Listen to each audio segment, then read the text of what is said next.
now you're 100% focused on the LIFT product, not the 2.0 or 3.0. Correct. We knew that there were problems with the prior products as time went on. In a post-COVID world, that has become something that's very important. And the irony is, when I set out to do this 11 years ago, the concept was really just to make the opening bigger than the small opening that's on the hole now from a sensory perception standpoint, so you can enjoy the aroma more. But then as a result of COVID, and I get it, I understand it. It's, people look at the top as dirty and don't want that going in. And so that's what we spent this past year on, setting out to solve. Let's get the lid out. Let's make it so easy that, my 6.5-year-old can use it. He opens up little soda cans. And so, you did your first and second Kickstarter. You've delivered your first sort of mass scale product, Draft 2.0. And, what was the feedback from all the backers and the users? What we were hearing as a whole was that we love the concept, we love the outcome, we love the experience that you're looking to create, but the tool that you're making the experience with is not that great. So there were a lot of people that were very patient and said, go back to the drawing board. Try to solve the problem, try to help make this easier, make it, take the lid out, do all these things. But I think what resonated with me most was this underlying concept that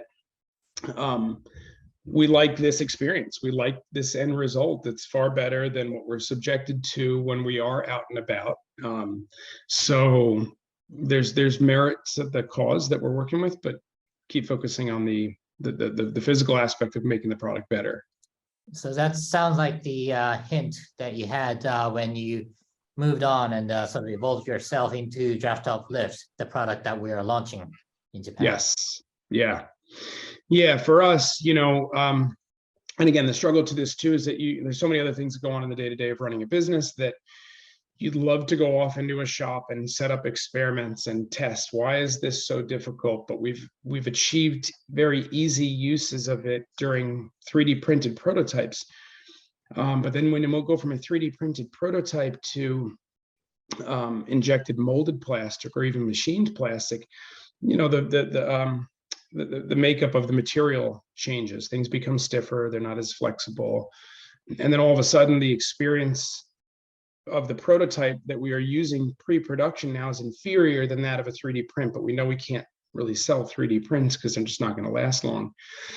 And we kind of had that aha moment this spring. We hired a marketing officer, our new chief marketing officer, last February. And when he came on, he was reading all the comments on social media, and he said, you guys have a great idea, you have a great product, but the lid is a sticking factor, and all the comments are saying that. So if you can find a way to take the lid out, it's going to play a huge role in how people adopt this concept in this product. And it was a month or two of toying around with some concepts, and all of a sudden, some sample just worked really, really well. And we said, okay, there's something to it. Let's study that a little bit closer, and then figured out what that was. We said, we don't need 4 blades.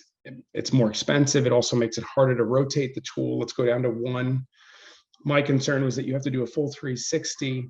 Does a consumer really care about that? I'd always felt like, something that was as small as a quarter turn, which you could do with 4 blades, would be, a more useful concept. But in reality, if it's hard to use, it's counterintuitive to something that's easier to use, but maybe takes a little bit more rotation. And it settled on the LIFT, which has been, So yeah, we also noticed quite a few feedbacks from our Japanese backers that one, it was really tough to cut the lid. So you're telling us that the LIFT is much easier and will use less effort.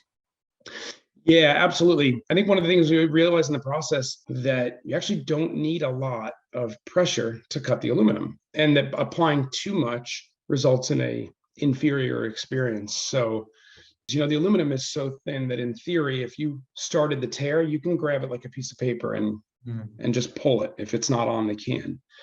So if we know that, how do we engineer that into the product so that it is one where the consumer can just grab it intuitively and use it and not have to, am I squeezing too hard? Am I not squeezing hard enough? And we got to where we're at now. So is there any trick of using LIFT?